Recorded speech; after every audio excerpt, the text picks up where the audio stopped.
This is a buffalo cultivator that has Einbock finger weeders mounted, you know, trailing. But we set up this buffalo cultivator.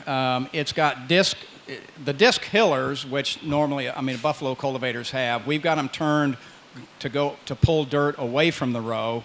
And then we found that the standard ones that Buffalo made, when you do turn them around, you can't get them close enough together to get close to the crop. And so Buffalo makes a double disc hiller that mounts to the backside. And it'll be hard to see in the picture, but we'll look at it out there, which allows us to basically, we can pull dirt away from the row and it leaves a ridge that's maybe about probably about 4 inches wide. So we're, 2 inches on either side of the crop, and it pretty much gets everything except in that 2 inches.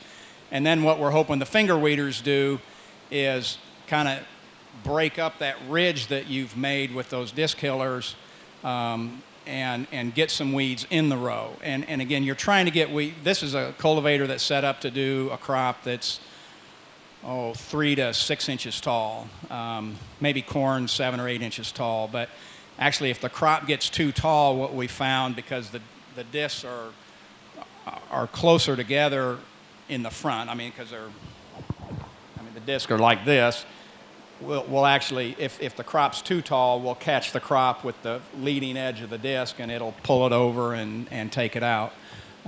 So it's set up for a small crop.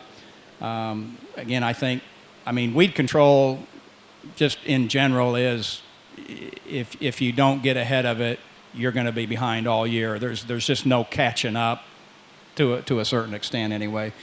I don't know if you can see, but that's a pretty weedy field. You can see on the left the grass that it's leaving because it's on that half row, but that's what it looks like ahead of the cultivator too. So it's doing a pretty good job of getting everything. This is an Einbock Rotation, and I've got a little bit of mixed feelings about it. The first year we got it, we used it, and it really worked good. It's a little bit like it has wheels with spikes on them, a little bit like a rotary hoe.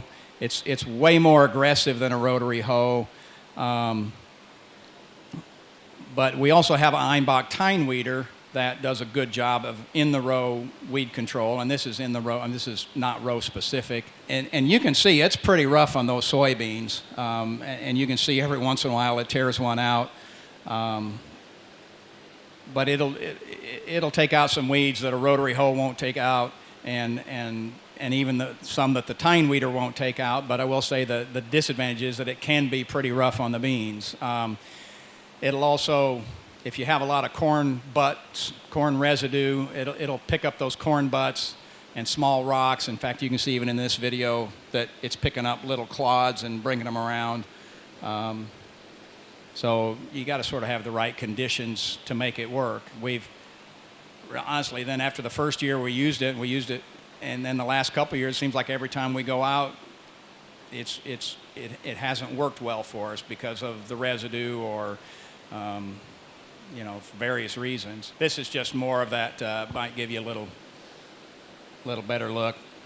You can see and there's not a lot of corn residue in this, and so it was working pretty good.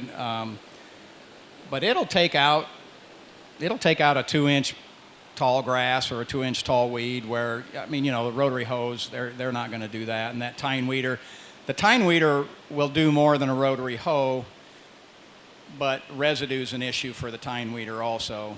It's because it just drags. The reason they came up with this rotation was because their tine weeder, people felt they were like a dump rake. They just drug everything, and if you had any residue on top, you ended up with a big wad of it at the end of the field. And this will shed residue a little better that way, but other than if it can kind of pick up a corn bud, or, if you have a wheel that gets caught, with a corn stalk and drags, that dragging wheel can, if it's in a row, it'll tear out a row.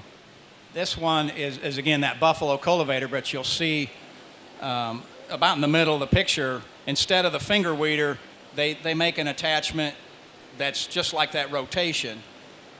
And we're just about tearing out that whole row. I mean, this is, we as soon as we were trying it out, and I took a video of it, and it was like, let's get that off of there because it's just way too aggressive. And these beans were smaller than what the beans were in the picture where we were running the full rotation. So the beans need to have a little more size to them than what you might with a finger weeder or the rotary hoe or something else.